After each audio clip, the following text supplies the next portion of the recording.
nailigtas ng mga otoridad ang 10 individual, kabilang na po ang 3 menor de edad na biktima ng human trafficking sa lalawigan po ng Quezon. Ang modus ng mga suspect, ang mga biktima iniaalok sa mga foreigner na parokyano ng online prostitution. Detalye sa report ni Mar Gabriel.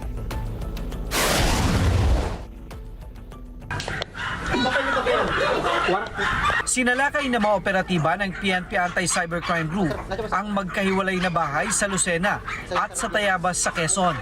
Sa ikalawang palapag, bumulaga sa mga pulis sa mga kwarto na may nakasetup na computer.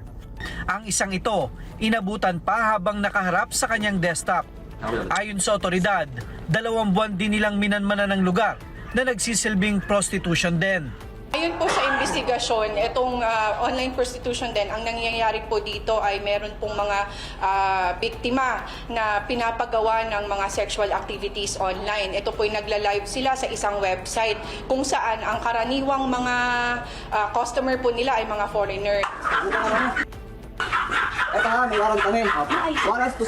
Inaresto ng mga pulis ang 5 sospek, kabilang ang tumatayong handler at target ng operasyon na si alias Julia.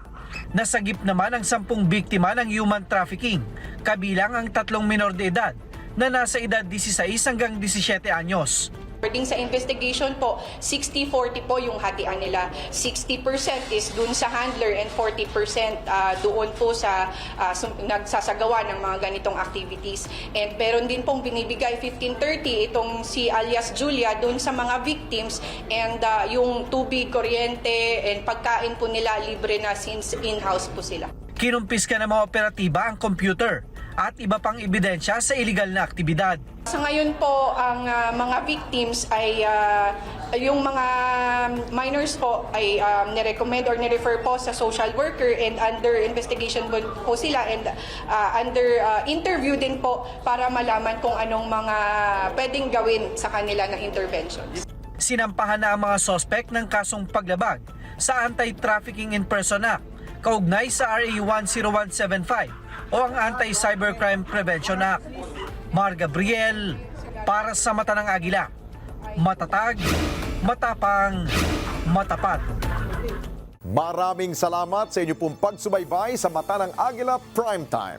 Para malaman ang matatag, matapang at matapat na mga balita, i-follow lamang at mag-subscribe sa @net25 TV.